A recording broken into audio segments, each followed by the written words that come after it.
Ang pag-usbong ng mga modernong pamilihan sa Pilipinas ay hindi maihihiwalay sa kasaysayan ng pag-unlad ng mga malalaking mall sa Pilipinas na nagsilbing sentro ng kalakalan, libangan at panlipunang interaksyon. Isa sa mga pinakakilalang pangalan sa larangang ito ay ang Robinsons Mall, isang hanay ng mga komersyal na establishmento na naging mahalagang bahagi ng urbanisasyon at pang-araw-araw na pamumuhay ng maraming Pilipino.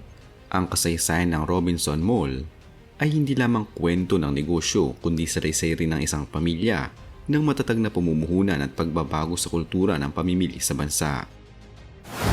Nagsimula ang Robinson Mall bilang bahagi ng mas malawak na negosyo ng pamilyang Go Kong Wei na pinamumunuan ni John L. Go Kong Wei Jr., isang kilalang negosyante na ipinanganak noong 11 ng Agosto 1926 sa Cebu. Siya ang nagtatag ng JG Summit Holdings, isang pinakamalaking conglomerate sa Pilipinas. Ang Robinsons Land Corporation o RLC na siyang nagmamayari at nakangasiwa sa Robinsons Mall ay tinatag noong Hunyo 4, 1980. Ang layunin ng kumpanyang ito ay mag-develop ng mga residential, office at commercial spaces kabilang na ang mga shopping malls. Ang kauna-unahang Robinsons Mall ay ang Robinsons Place, Manila na binuksan noong 1995 sa Ermita, Maynila. Ang lokasyon nito ay estratehiko dahil nasa gitna ito ng isang mataong distrito na malapit sa mga paaralan, opisina at mga turista.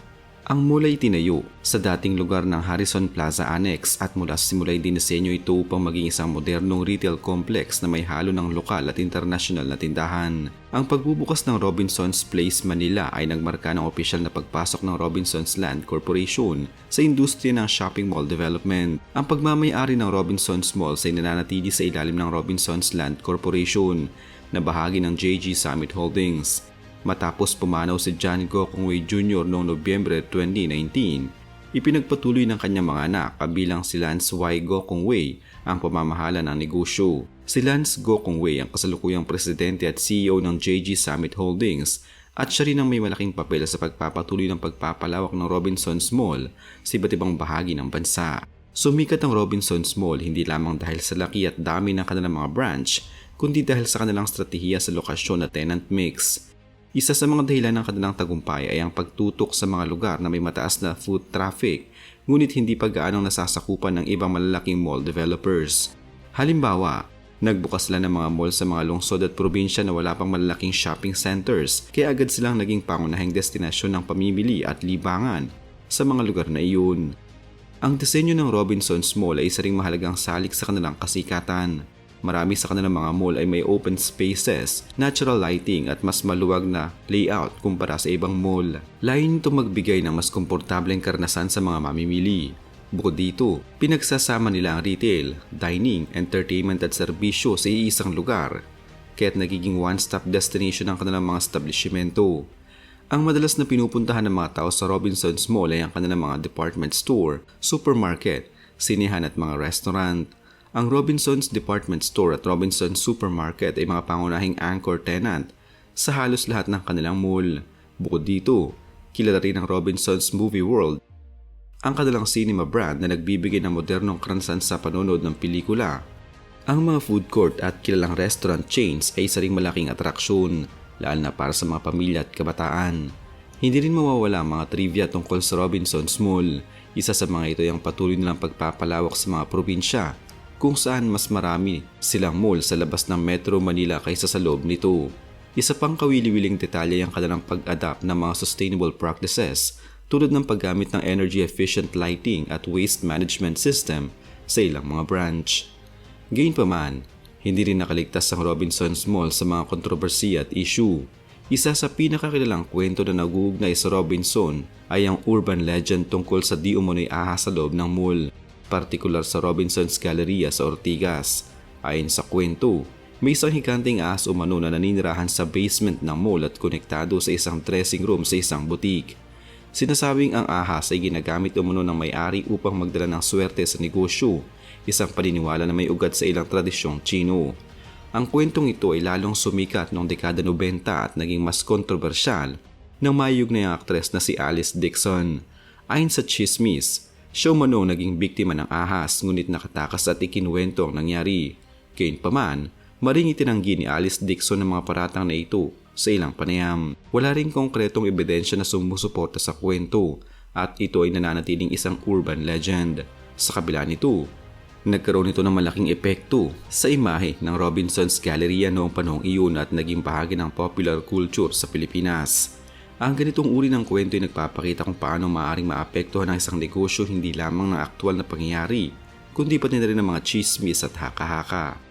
Ang kasaysayan ng Robinson Mall ay hindi lamang binubuo ng mga tagumpay at pagpapalawak, kundi pati ng ilang mga issue at kontrobersiyang sumubok sa reputasyon at kredibilidad ng kumpanya sa iba't ibang panahon. Isa sa mga isyong kinaharap ng Robinson's Mall ay may kaugnayan sa labor practices, partikular ang usapin ng contractualization o ENDO. Tulad ng ibang malalaking retail company sa bansa, napabilang ilang establishmento ng Robinsons sa mga ulat at reklamo ng mga manggagawa na nagsasabing sila ay hindi binibigyan ng regular na status kahit matagal na sa trabaho. Noong mga nakaraang taon, ilang labor groups ang nagsagawa ng mga protesta sa harap ng mga mall upang ipanawagan ang regularisasyon ng mga empleyado lalo na sa sektor ng retail at serbisyo. Ang isyong ito ay hindi eksklusibo sa Robinsons ngunit naging bahagi ito ng mas malawak na diskusyon sa Pilipinas tungkol sa karapatan ng manggagawa at ang papel ng malalaking korporasyon sa pagbibigay ng makatarungang kondisyon sa trabaho. Bilang tugon, naglabas ng mga pahayagang kumpanya na sila ay sumusunod sa umiiral na batas, paggawa at ang patuloy na sinusuri ang kanilang mga patakaran upang mapabuti ang kalagayan ng mga workforce. Mayroon ding mga insidente na may kinalaman sa kaligtasan at seguridad sa loob ng mga mall. Sa ilang pagkakataon, naiulat ang mga aksidente tulad ng pagkadulas ng mga customers, pagkasira ng escalators at pagkahulog ng bahagi ng kisame sa ilang branch. Bagamat hindi madalas, ang ganitong mga pangyayari nagiging usapin ng publiko dahil sa inaasahang mataas na pamantayan ng kaligtasan sa mga modernong mall. May mga pagkakataon na nagreklamo ang mga customers tungkol sa mataas na singil o hindi malinaw na patakaran sa parking, lalo na sa mga lugar na may limitadong espasyo. Ang ganitong issue ay kadalasang lumalabas sa social media kung saan mabilis itong kumakalat at nagiging bahagi ng public discourse. Hindi rin nakaligtas ang Robinson sa mga usaping may kinalaman sa kompetisyon sa industriya. Sa harap ng matinding rivalry sa pagitan ng malalaking mall developers tulad ng SM Prime Holdings sa Ayala Land, nagkaroon ng mga pagkakataon na inakusahan ng ilang kumpanya ng unfair business practices tulad ng eksklusibong pagkuha ng prime locations.